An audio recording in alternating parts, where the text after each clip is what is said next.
디모데후서 4장 5절 말씀 보세요. 디모데후서 4장 5절 말씀만 보겠습니다.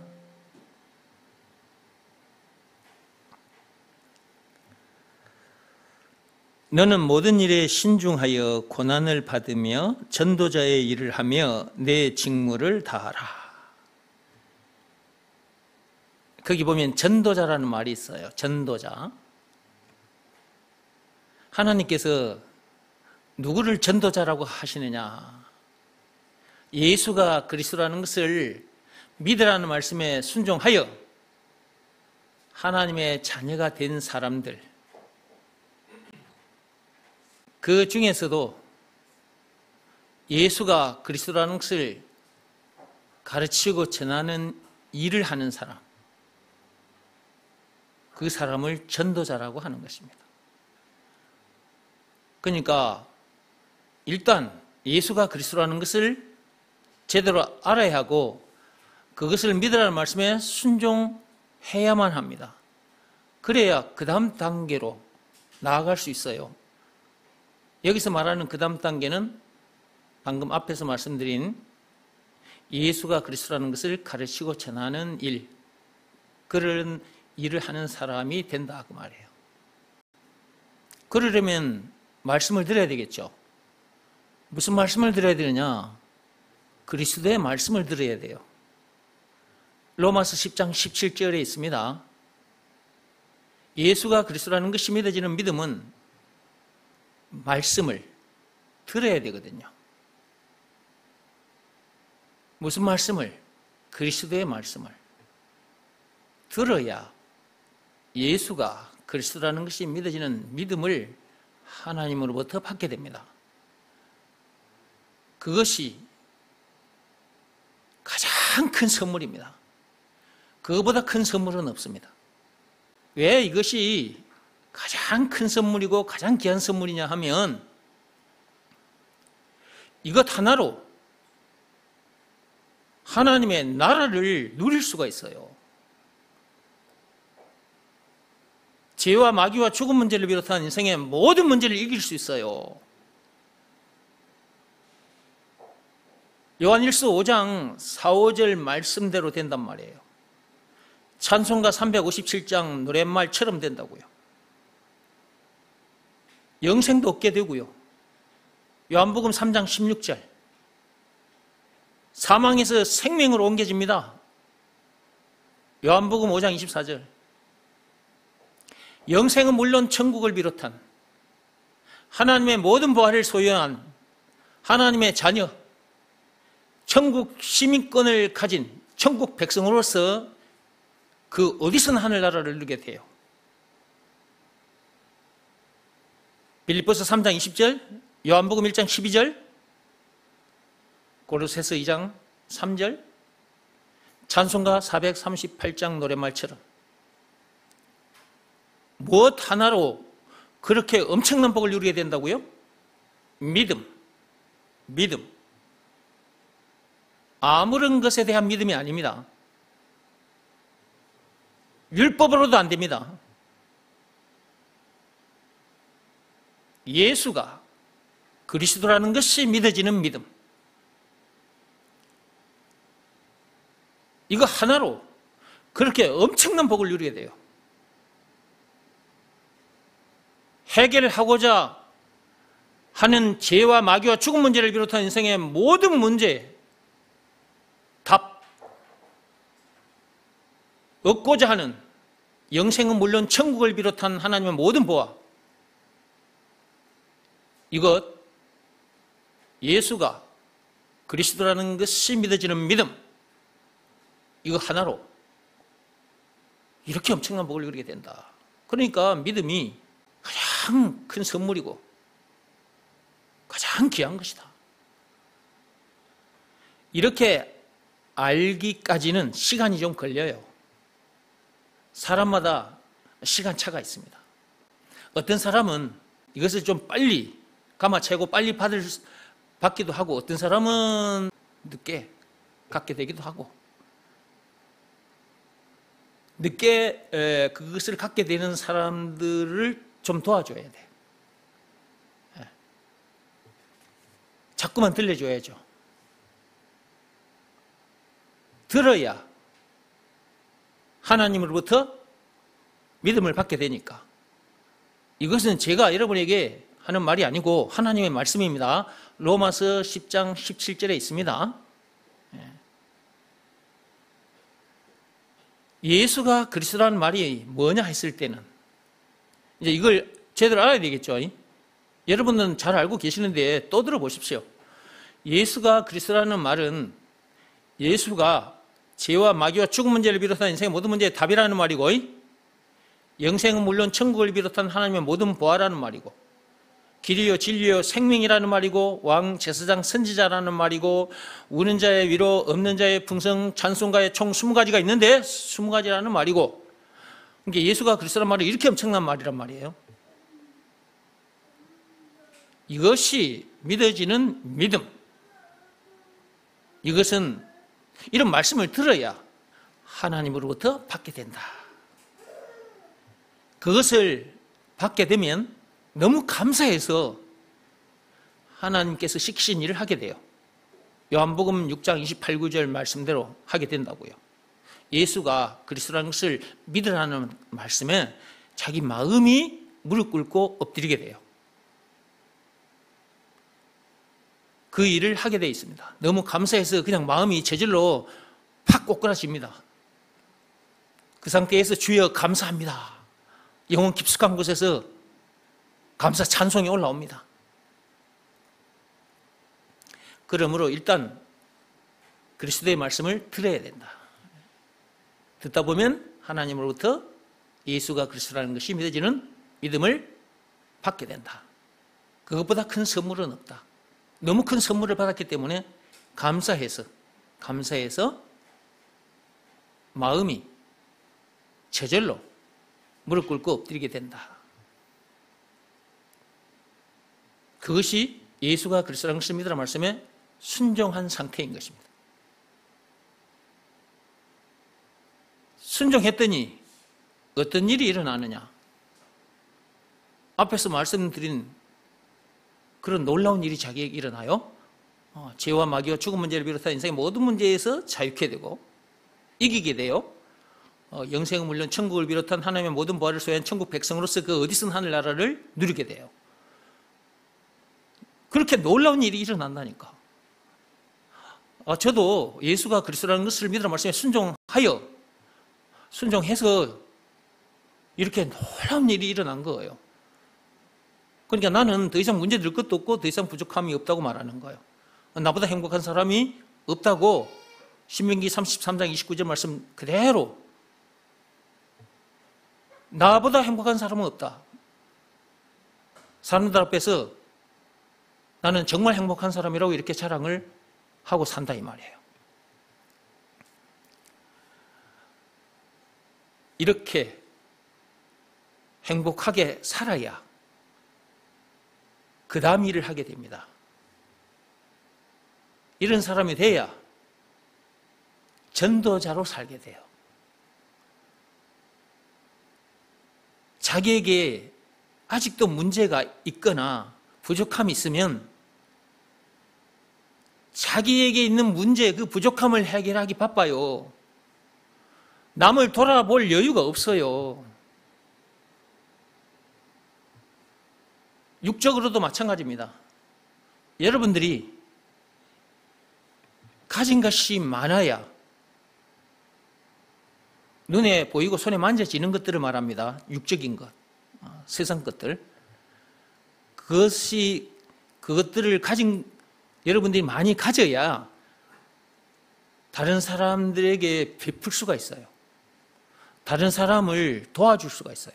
그런데 여러분들이 그것이 부족하면 여러분도 지금 먹고 살기 바쁘기 때문에 다른 사람을 도와줄 여력이 없어. 다른 사람을 도와줄 수가 없어. 도와주고 싶어도 내가 지금 죽게 생겼는데 어떻게 도와줍니까? 그러니까 육적으로도 많이 가져야 다른 사람을 돌아볼 여유도 있게 되는 것이고 실제로 도와주기도 하는 것처럼 영적으로도 마찬가지다. 하나님으로부터 하나님의 것을 받아야. 그럼 하나님의 것을 받았다고 말은 뭐예요? 모든 것을 다 받은 거잖아. 그러니까 부족함이 없다고 말하는 거잖아. 문제될 것도 없는 거고. 그리고 행복하다고 말할 수밖에 없는 거고.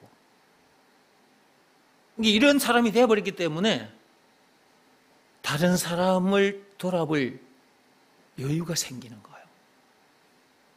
그리고 어찌든지 도와주려고 해요. 도와주려고. 그래서 자기에게 주어진 시간도, 자기에게 주어진 재물도, 자기 육신의 생명도 사람 살리는 일에, 이 사람을 살리는 일은 복음 전하는 일, 즉 예수가 그리스도라는 것을 가르치고 전해 주는 일, 이 일에다가 다 던지게 돼요. 제가 지금 그러고 살지 않습니까? 다 던져놓고 살고 있거든요. 이렇게 사는 사람을 전도자라고 하는 것입니다. 사도 바울도 예수가 그리스도라는 것을 알게 됐고 그것을 믿으라는 말씀에 순종하여 하나님의 자녀가 됐어요. 더 이상 문제될 것도 없고 더 이상 부족함이 없는 사람이 되어버렸단 말이에요. 그때로부터 자기에게 주어진 시간도 재물도 자기 육신의 생명까지도 예수가 그리스도라는 것을 가르쳐주는 일에, 사람 살리는 일이죠. 이게 선악과 사건, 그 죄에 빠진 죽은 영혼을 살리는 일이잖아요. 그리고 이 엄청난 복을 누리게 해주는 일이잖아요. 예수가 그리스도라는 것을 가르치고 전하는 일은.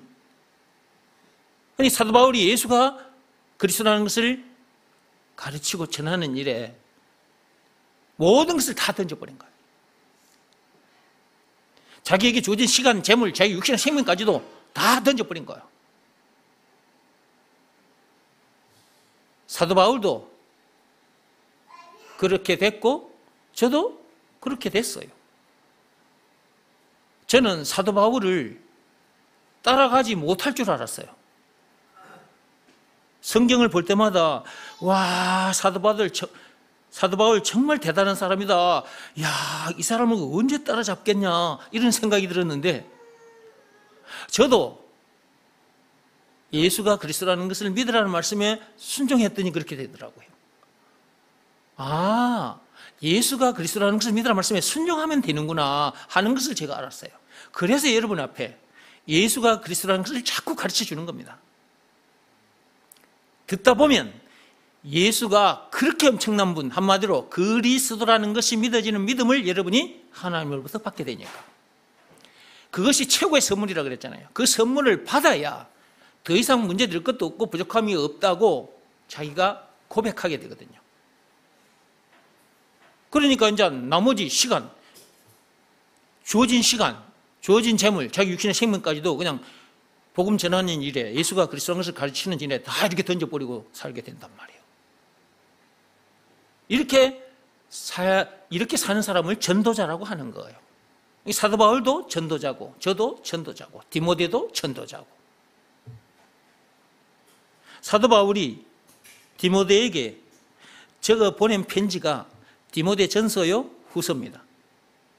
오늘 여러분이 읽으신 말씀 디모데 후서 4장 5절에 사도 바울이 자기 제자 디모데에게 편지에 이렇게 적어 보냈습니다. 너는 모든 일에 신중하여 고난을 받으며 전도자의 일을 하며 내 직무를 다하라. 요 앞에 내용하고 방금 읽으신 말씀, 이거는 오래전에 제가 한번 들려드렸는데 그때 제가 한번 이 말씀 가지고 설교한 적이 있단 말이에요. 오늘은 지금 5절 말씀만 가지고 하는 이유가 있습니다. 전에 했지만 5절 말씀에 전도자라는 말이 있어요. 그 말씀 때문에 지금 얘기를 여러분이 또 듣고 계시는 건데, 사도 바울이 제자 디모데에게 이렇게 말씀을 하신 이유는 뭘까? 그것도 알아야 되겠죠. 이유 없이 편지를 썼겠습니까? 이유가 있으니까 편지를 써야 될 이유가 있어서 편지를 쓴 거거든. 사도 바울 그리고 디모데는 지금으로부터 2000년 전의 사람들입니다. 사도 바울도 전도자요, 디모데도 전도자입니다. 그런데 스승인 사도 바울이 제자인 디모데에게 디모데 전서와 후서 이 두 개의 편지를 보낸 것은 당시에 시대 상황이 어땠느냐 하면, 예수님이 십자가 사건 당하신 후 얼마 지나지 않은 상태잖아요. 그리고 사도 바울 자기 동족 유대인들, 저 이스라엘 백성들, 저 사람들이 창세기 3장 15절에 하나님께서 보내주시겠다고 약속하신 여자의 후손, 그 여자의 후손이 2000년 전에 당시 유대인들 앞에 나타나셨단 말이에요. 하메나 하고 있었는데, 하메나 이게 뭔 말인지 아시겠어요? 이게 사투리냐 표준말이냐 나도 모르겠다. 하메나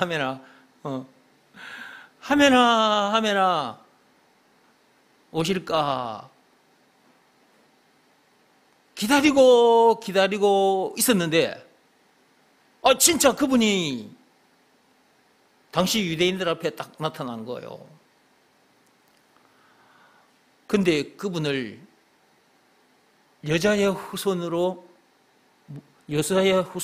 것을 몰랐던 거지. 그분이 마태복음 1장 16절에 오셨다고 기록이 되어 있거든. 거기 보면 그리스도라 칭하는 예수가 나시니라 그렇게 되어 있죠. 여자의 후손이라 칭하는 예수가 나시니라 그 말이라 그랬죠. 또 그렇게만 생각하지 말고, 죄와 마귀와 죽음 문제를 비롯한 인생의 모든 문제에 답이라 칭하는 예수가 나시니라, 영생은 물론 천국을 비롯한 하나님의 모든 보화라 칭하는 예수가 나시니라, 길이요 진리요 생명이라 칭하는 예수가 나시니라, 왕 제사장 선지자라 칭하는 예수가 나시니라, 그런 말씀까지 다 생각하면서 그리스도라 칭하는 예수가 나시니라 그렇게 알아들어라, 그렇게 생각해야 돼. 그렇게 알아듣고 따라와야 된다고. 찬송가 96장에는 우는 자의 위로, 없는 자의 풍성, 총 20가지로 요약이 되어 있잖아요. 그 20가지라 칭하는 예수가 나시니라, 이렇게 생각하고 말씀을 듣고 따라와야 돼요. 그냥 그리스도라 칭하는 예수가 나시니라 그렇게 되어 있으니까 그냥 그리스도 그것만 생각하지 말고, 그리스도 안에는 앞에서 말씀드린 그런 엄청난 내용이 들어있거든요. 그 그리스도가 바로 누구냐? 예수란 말이에요. 예수. 자, 그런 예수가 실제로 당시 2000년 전 그 당시에 유대인들 앞에 딱 등장하셨다니까, 나타나셨어. 근데 하메나 언제 오실까? 그렇게 기다리고 있던 유대인들이었는데 막상 그들 앞에 딱 등장했는데 그를 몰라봤던 거예요. 그가 여자의 후손, 메시아, 구세주, 그리스도라는 것을 찬송가 96장에 20가지인데 20가지라는 것을 알았더라면 그 유대인들이 예수님을 십자가에 못 박아 죽겠겠습니까? 그럴 리가 없는 거지. 근데 그들이 그분이 누군지도 모르고 얼굴에 침을 뱉어버리고 뺨을 때리고 채찍으로 때리고 십자가에 못 박아 죽여버렸단 말이에요. 그런 일이 있고 난 지 얼마 안 됐다니까.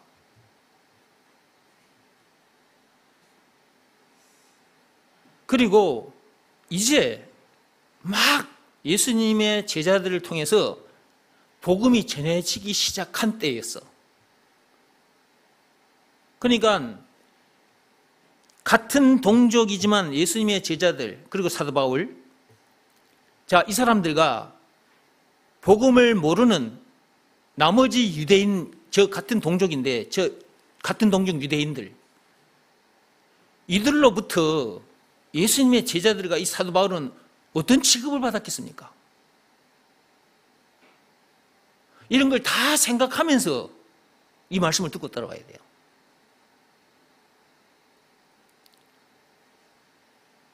제가 우리 집 팔남매 중에 장남입니다.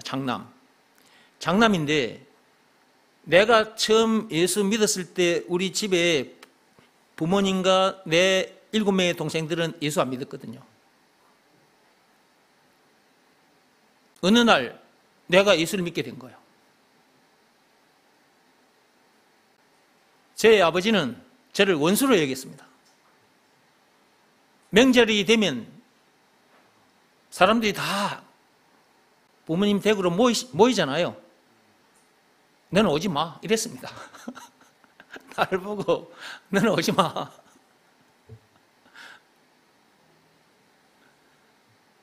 몇 년간에 걸쳐서 엄청 핍박을 받았어요. 나는 우리 집에, 우리 가문에 나는 벨놈이었어, 벨놈. 그들이, 내 부모 형제 자매들이 볼 때, 그분들의 눈에는, 부모님이나 내 형제 자매들의 눈에는 내가 벨놈으로 보인 거지, 벨놈. 사람 취급을 안 해. 지금도 저를 보면 외계인 보는 눈으로 본다니까? 내가 손을 먼저 내밀어서 잘 있었냐? 이렇게 내가 먼저 인사를 해도 멀뚱멀뚱히 로봇처럼 이럽니다.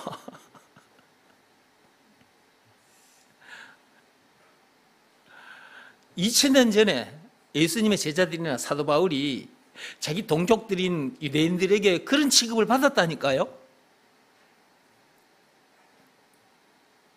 얼마나 힘들었겠어요. 뿐만 아니라 예수가 그리스도다, 창세기 3장 15절에 하나님께서 보내주시겠다고 약속했던 여자의 후손, 그 메시아, 그 그리스도가 바로 예수야, 예수.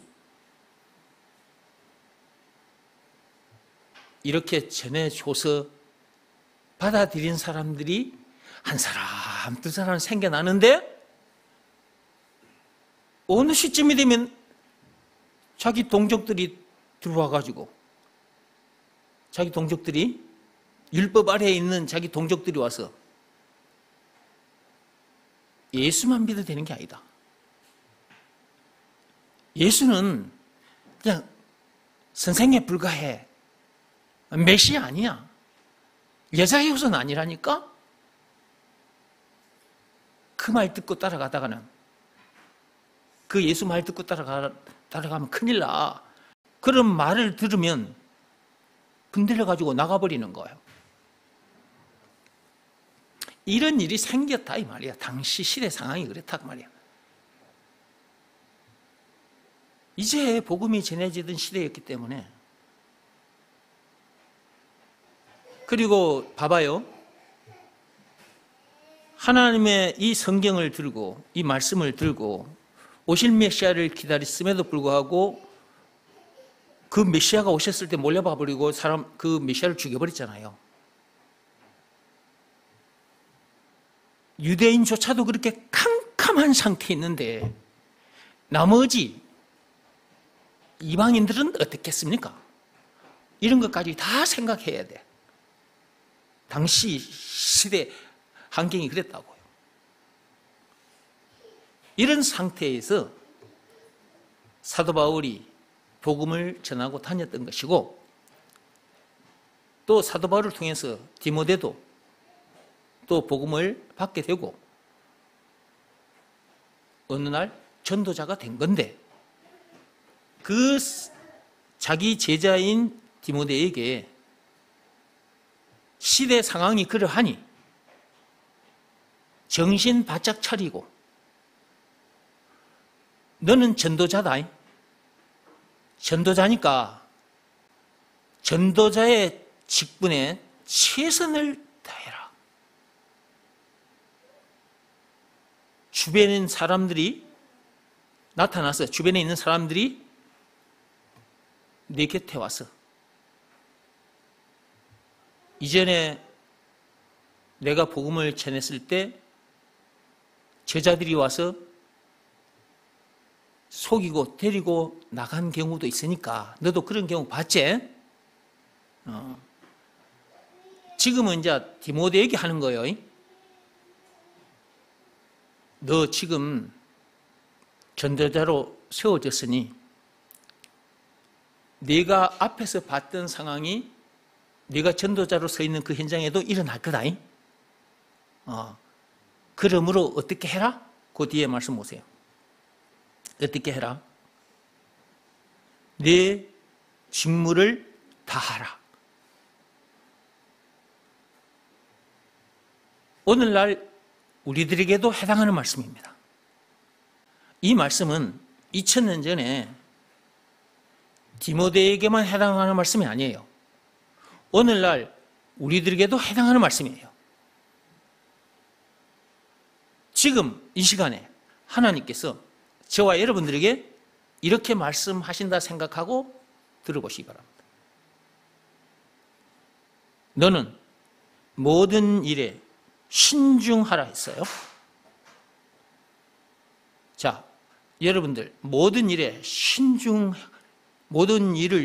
하고 있습니까? 이 질문에 여러분들이 대답을 해보시라고요. 이거 디모데에게만 해당하는 말씀이 아니라니까. 오늘날 우리들에게 지금 주신 말씀이라 생각하고 들으셔야 돼요. 여기 보십시오. 너는 그랬어요. 너는, 이 말은 우리 각 사람, 여기 너자에다가 여러분 이름을 집어넣으면 돼요.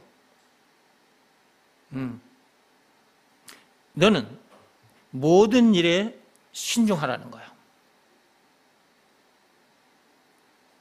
모든 일에 여러분들이 신중하게 생각하고 행하고 있습니까?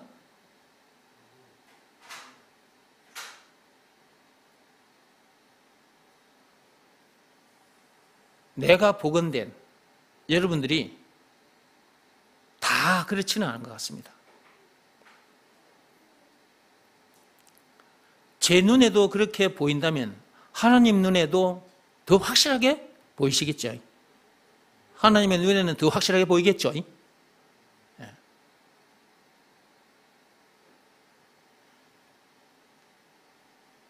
여러분들이 전도자로서 살아가야 될 사람들이기 때문에 더더욱 신중해야 합니다.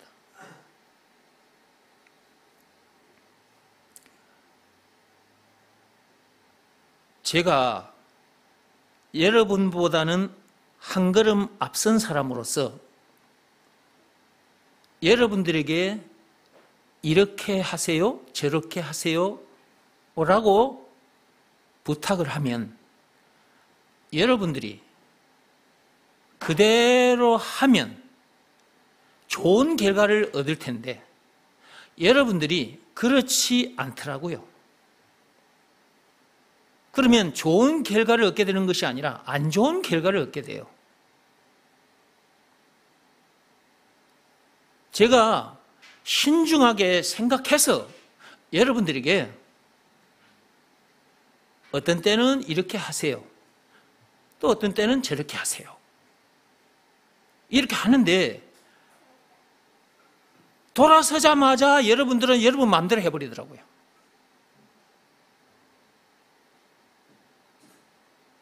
그렇게 해버리면 복음 전하는 일이 방해를 받게 됩니다. 하나님의 일에 방해가 된다는 거예요.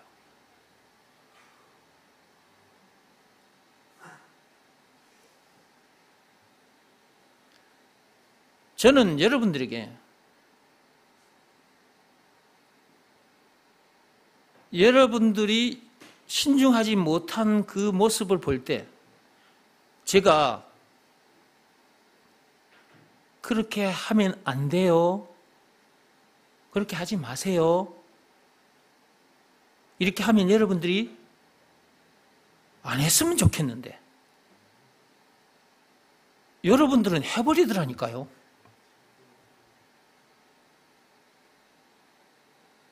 구체적으로 얘기를 하면 여러분 한 사람 한 사람의 잘못이 드러나 버리기 때문에 그리하면 여러분들이 복음에 순종하지 않고 있으면 기분이 상하게 되거든.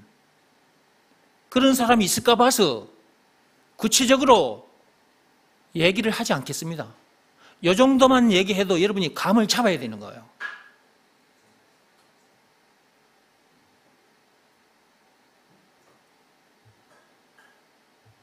여러분이 이 정도 말했는데 감을 잡지 못하면 구체적으로 한 사람 한 사람 내가 이제 얘기를 해줘야 되는 거예요, 이게. 그러면 여러분들이 삐지게 돼 있어. 복음에 계속 순종하고 있어야 되는데 복음에 순종하지 않는 순간이 생겼을 때 나 욕하게 돼 있어. 여러분이 나를 욕하게 돼 있다고. 기분이 상해가지고 막 삐져가지고 목사님은 아이고 뭐 자유 뭐 하라고 해도만은 뭐 아이고 저런 것까지 다 막 간섭을 하신다 이랬으면서 목사님도 뭐 복음에 불순종하고 있는 것 같더라 이렇게 돼버리는 거예요. 나를 여러분과 같은 사람으로 취급해버리는 거예요. 그러니까 그런 것까지 다 알고 말을 이 정도 선에서 하고 있는 거예요. 무슨 말인지 잘 감아채시기 바랍니다.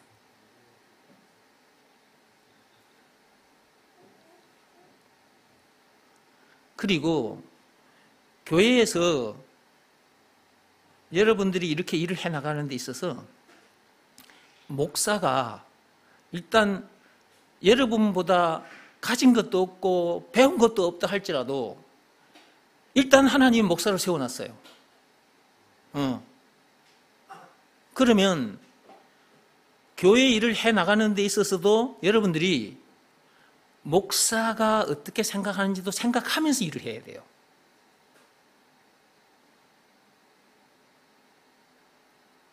여러분들이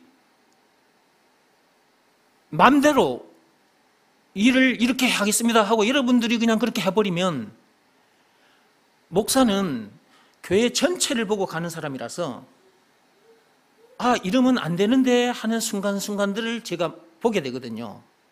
그러면 그때마다 여러분들에게 그래서는 안 된다고 지적을 해버리면 이 목사님이 또 지적질하네. 에이씨 기분 나빠.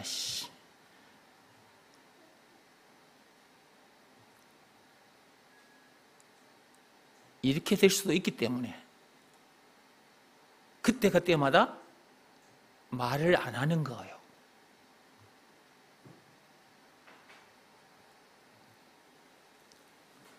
그때마다 말을 하게 되면 여러분들의 체면이 말이 안 되게 되는 일이 벌어지거든요.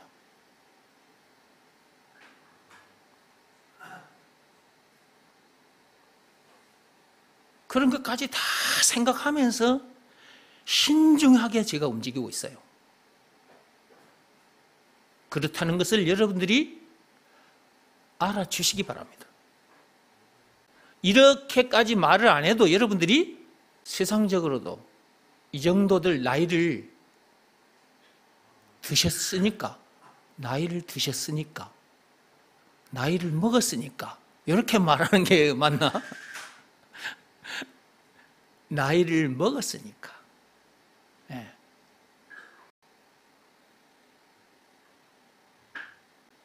이 정도 말하면 가마챌 것이라 생각하고 이 정도만 말하겠습니다. 네.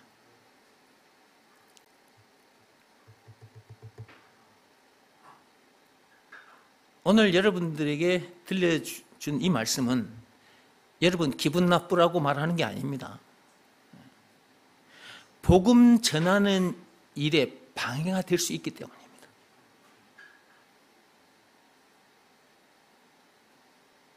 어디 가서도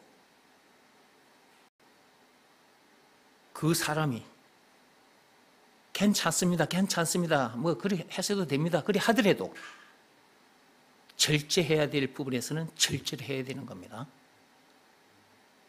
한 걸음 더 나가버리면 그 일로 인해서 상대방에게 복음 전할 때 방해가 되어버립니다. 참 곤란한 일이 생기게 됩니다. 다음에 내가 복음을 전할 그 시점에 참 곤란한 상황이 발생해버려요. 곤란하게 되는 순간이 생긴다고 말이에요.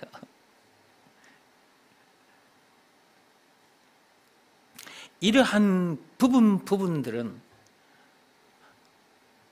여러분들이 자라면서 어느 정도까지는 돼 있어야 되는데 이제 그러지 못하다 보니 교회에 들어와서 그런 모습들이 보이기도 하는 것입니다.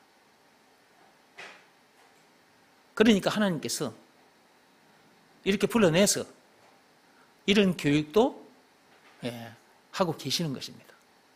그러니까 하나님께서 이렇게 교육하신다 생각하시고 앞으로는 신중하게, 그리고 여러분이 그렇지 못할 때 제가 여러분들에게 이렇게 눈짓을 하면, 뭐라고 좀 에둘러서 말을 하면 얼른 좀 눈치를 채시고, 여러분이 그렇게 하고자 하는 것도 좀 절제를 하시고 그렇게 따라 주시기 바랍니다. 그것이 이 공동체의 삶에도 유익하고 복음 전하는 일에도 유익하기 때문입니다. 거기 보십시오.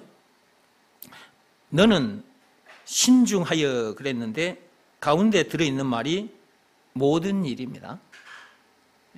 모든 일에 신중하여. 생각을 해보면서 말도 하라 이 말이야. 생각을 하되 한 몇 번 이렇게 좀 생각을 하고, 얼른 말이 나오더라도, 얼른 행동이 되더라도 한번 생각해보고,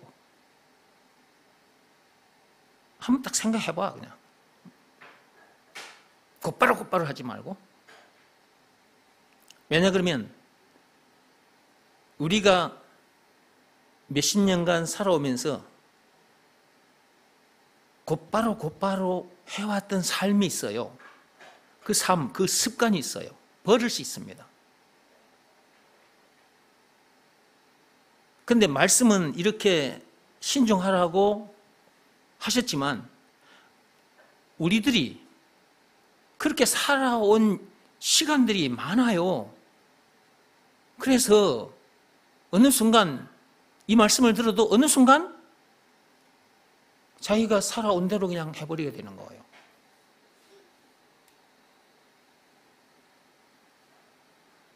그래서 신중하라고 하는 거예요. 신중하라고. 모든 일에 신중하시기 바랍니다. 저도 100% 모든 일에 신중하지는 못합니다. 제가 100% 모든 일에 신중해서 이렇게 말하는 게 아니에요. 저도 이 시간에 하나님으로부터 말씀을 듣고 있는 중이고 그 말을 여러분에게 이렇게 전해드리는 중이고 그렇습니다. 저도 지금 말씀을 듣는 중이에요. 신중하게. 그 다음 말씀 보세요. 고난을 받으며 그랬습니다. 고난을 어떻게 하라고 그랬어요? 고난을 어떻게 하라고 했어요? 고난을 피하라고 했어요? 받으라고 했어요?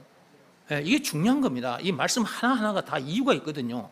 이 편지를 디모데에게 써서 보낸 이유가 있어요. 그러니까 이 문장, 그리고 이 문장 안에 단어 하나하나 다 이유가 있는 거잖아요. 그럼 우리가 그걸 한번 들여다보고 이게 무슨 뜻이지? 이 생각하다 보면 하나님께서 아, 그건 이런 거야 하고 가르쳐 주시잖아. 지금도 지금 하나님께서 저에게 이렇게 가르쳐 주시니까 또 이렇게 말을 하고 있는 거잖아요. 그죠? 여러분들도 이 말씀을 읽었지만 지금처럼 이렇게 생각하면서 말씀을 읽었습니까? 하나님께서 이렇게 가르쳐 주시던가요? 이 시간에 왔으니까 듣는 거예요. 고난을 피하라는 말이 아니라 고난을 받으라고 했어요. 내가 자존심 상하는 문제를 만났다, 물질적으로 손해보는 문제를 만났다, 이런저런 문제들을 만났다. 내가 손해보는 일이 있더라도 내가 나서지 말고 그걸 받아들여야 돼요. 아이고, 어떻게 사람이 그럴 수 있어요? 물질적으로 손해보는 일이 생기고 특히 자존심 상하는 문제를 만나면 누구나 다 한 걸음이 아니라 10걸음도 그냥 막 나가가지고 막 치고받고 싸우게 되는 거지. 그런데 어떻게 그걸 받아들인단 말입니까? 되는 방법이 있다니까. 예수가 그리스도라는 것을 믿으라는 말씀에 순종하면 돼요. 순종하면 그런 문제를 받아들이게 돼요. 여기서 받아들인다는 말은 뛰어넘는단 말이에요. 이긴단 말이에요. 예수가 그리스도라는 말 속에 제 문제의 답도 들어있고 죽음 문제의 답도 들어있고 한마디로 죽음 문제를 비롯한 인생의 모든 문제의 답이 들어있잖아요.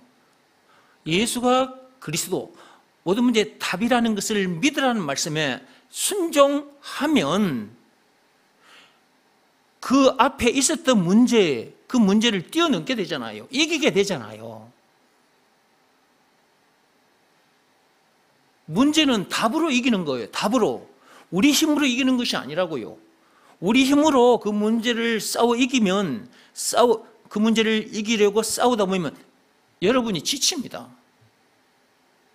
마음이 상해버리고 너무 힘들고 괴로우면 죽고 싶은 생각이 들어버려.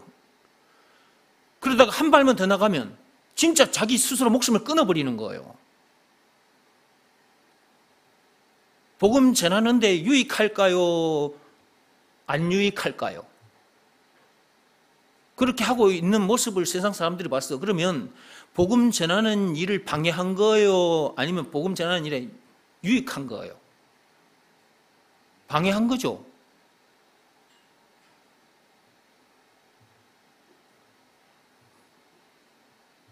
그러니까 그리스도인으로서 산다는 것은 이렇게 살아야 되는데 이렇게 살기 때문에 힘들 수도 있다고 말을 할 수가 있어요. 그런데 힘들지 않는 거예요. 예수가 그리스도라는 걸 알기 때문이고 그것을 믿으라는 말씀에 순종하기 때문에 그런 문제도 이기니까. 근데 이런 모습을 보는 세상 사람들은 야, 그리스도인들은 그런 문제도 그냥 문제도 아닌 것처럼 넘어가더라? 또는 그런 문제를 만났는데도 잘 참더라? 막 이러는 거예요. 세상 사람들은 우리를 보고 그렇게 말할 수 있어요. 그러나 그리스도인들인 저와 여러분들은 그리스도 모든 문제 답이잖아요. 그것을 믿으라는 말씀에 순종하면 그 문제를 뛰어넘어 버리잖아요.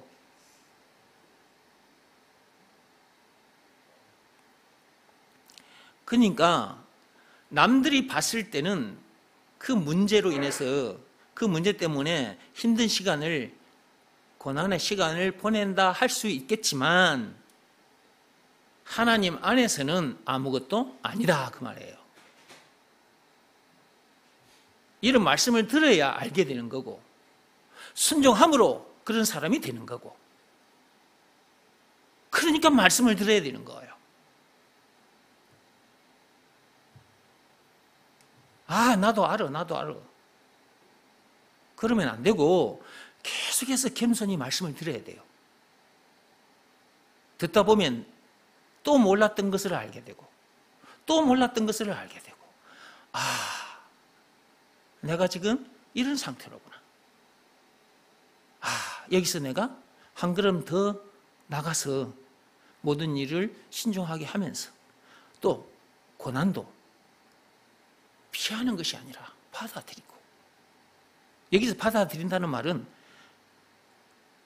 뛰어넘어 버린다, 이긴다, 그 다음에 받아들인다, 소화가 됐다, 그 말이에요. 소화가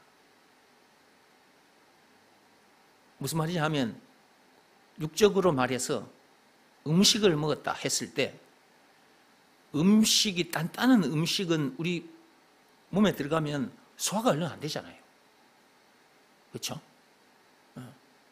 그러나 위가 좋은 사람은 남들이 소화시키지 못하는 그 단단한 음식도 위가 좋은 사람은 바로 소화시켜가지고 내보내요. 그러니까 영적으로도 마찬가지다. 영적으로도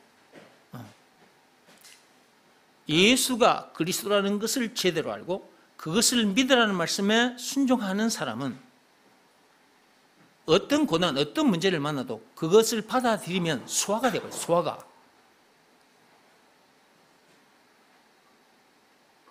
그래서 사도 바울이 디모데에게 이렇게 하라고 했던 거예요.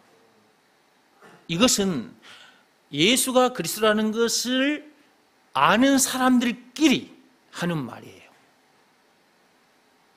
예수가 그리스도라는 것을 모르는 사람은 이런 말을 했을 때 이 말이 무슨 말인지를 못 가마챕니다. 이 말씀이 소화가 안 되는 거예요. 소화가. 여기서 말하는 소화는 이해가 안 된다, 그 말이. 이해가 안 돼.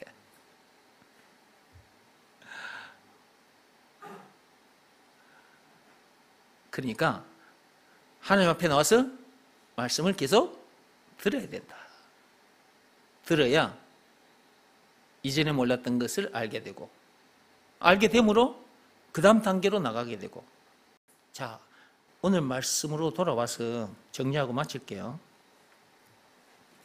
디모데후서 4장 5절, 너는 모든 일에 신중하여 고난을 받으며 전도자의 일을 하며 내 직무를 다하라 그랬습니다. 제가 앞에서 쫙 풀어서 말씀드렸어요. 그리고 마지막 부분에 전도자는 사람 낚는 어부, 왕같은 제사장이라고 했습니다. 사람 낚는 어부란 말은 참으로 엄청난 말이라고 했어요.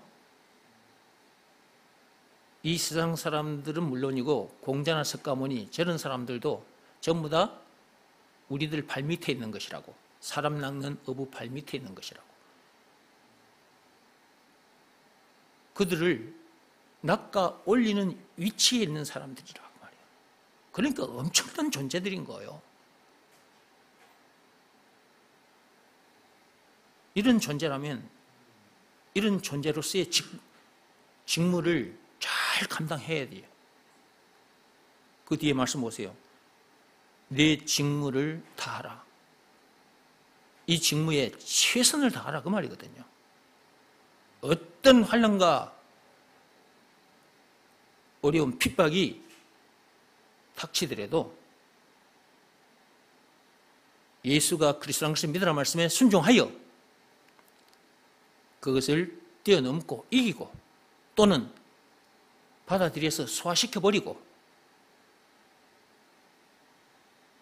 전도자의 직무에 최선을 다하라. 저는 예수가 그리스도라는 것을 알고 난 후부터 이 전도자의 길을 지금 걷고 있는데, 저는 저에게 주어진 시간도 재물도 내 육신의 생명까지도 이렇게 다 던져놓고 살고 있습니다. 이런 난데, 이런 내가 지난 4월 10일 날, 4월 10일 이재명 당시 더불어민주당 대통령 후보자, 그 후보자가 4월 10일 21대 대통령 선거에 출마하면서 내뱉은 말, 아까 제가 영상에서 보여드렸죠. 제가 저걸 봤어요. 쭉 말을 해 나가다가 마지막 부분에 대한 국민을 위한 최고의 도구가 되고 싶다는 거예요. 저 말을 듣는 순간 영적으로 확 밀려드는 것이 있었어요.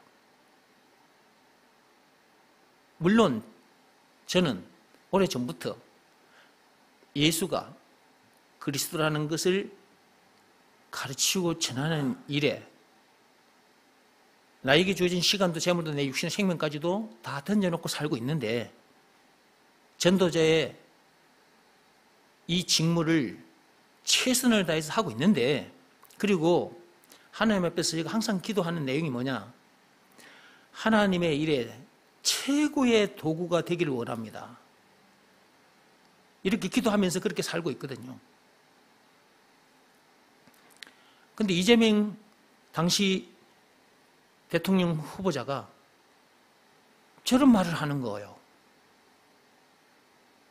대한국민, 이 대한민국에 살고 있는 백성들,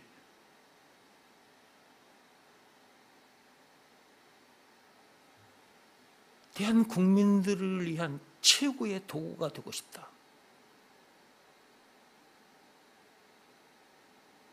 세상 사람들도 저런 말을 하잖아. 세상 사람들을 위한 최고의 도구가 되고 싶다. 그런데 저분이 이제 대통령 선거에 당선이 되어서 이제 6월 4일부터 대통령으로서 이제 신분과 권세를 누리고 있단 말이에요. 자, 이재명 대통령이 대한국민, 이 나라의 국민을 위한 최고의 도구가 되고 싶다. 최고의 도구로 살아 탈지라도 헛되고 헛된 거예요.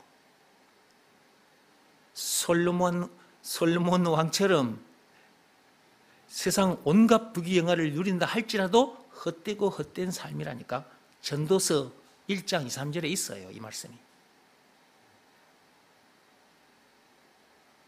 그런데 그리스도인들인 저와 여러분들, 전도자인 저와 여러분들, 사람 낚는 어부, 왕같은 처사장들인 저와 여러분들입니다. 그리스도인들, 저와 여러분들은 저런 고백을 해야 되겠습니까? 안 해야 되겠습니까? 저와 여러분들은 저보다 더 진하게 말할 수 있어야 돼. 우리가 하는 일은 헛되고 헛된 일이 아니에요. 영원한 일이란 말이에요. 영원히 썩지 않을 일이요. 그러니까 우리는 어떻게 고백해야 돼? 하나님의 도구가 되되, 어떤 도구가 돼야 돼? 최고의 도구가 돼야 된다. 이렇게 해야 되는 거야. 하나님 앞에서. 하나님 앞에서 그런 고백을 해야 돼. 그래서 제가 저 영상을 여러분에게 보여드린 거예요. 다 썩어 없어질 세상 일을 하는 데 있어서도 최고의 도구가 되고 싶다고 하는데, 우리는 영원히 썩지 않은 일을 하잖아. 하나님의 일을 하는 거잖아. 그러면 하나님의 일에 최고의 도구가 돼야지. 그런 다짐을 하고 그렇게 살아야 안 되겠습니까? 이 땅에 태어났으면 그렇게 살아야 되는 거예요. 말씀을 계속 듣고 왔는데도 아직도 그렇게 살지 못한다면 한번 생각을 해보시고 오늘 이 시간 주어진 말씀을 통해서 내가 전도자인데 그리스도인인데 그렇다면 모든 문제에 답을 가진 자인데 사람 낚는 어부이기 때문에 이런저런 문제들 머리 꼭대기 위에 세상 사람들 그리고 공자나 석가모니 그런 사람들까지 다 포함해서 그런 사람들은 머리 꼭대기 위에 있는 사람들이 머리 꼭대기 위에 있는 사람인데 그런 전도자, 그런 왕같은 제사장인데 사람 낚는 어부인데 내가 그동안 어떻게 살았는가 한번 점검해 보시고 그렇게 살지 못했다면 오늘부터 그렇게 사시면 돼요. 그리고 여러분들이 그렇게 기도하면서 하나님께 이렇게 기도하는 거예요. 저도 그렇게 기도하면서 살고 있다고 했잖아요. 하나님의 일에 최고의 도구가 되기를 원합니다. 이렇게 기도하시면서 그런 삶을 살기 위해 최선을 다해야 된다. 사도 바울이 디모데에게 그렇게 편지를 써서 보냈던 것입니다. 오늘 말씀을 통해서 그런 사람이 아직 안 됐으면 계속 말씀 듣는 일에 최선을 다하시고 또 기도하시고 그리고 전도자로 세워졌다면 진짜 전도자답게 하나님 주신 직무에 최선을 다합시다. 그것이 하나님이 기뻐하시는 일이고 또 장차 우리가 상급받는 일이기도 합니다. 상급도 주신다고 했잖아요. 계시록 22장 12절에 그렇죠? 진짜 멋진 전도자로 살다가 천국에서 만납시다. 기도하겠습니다.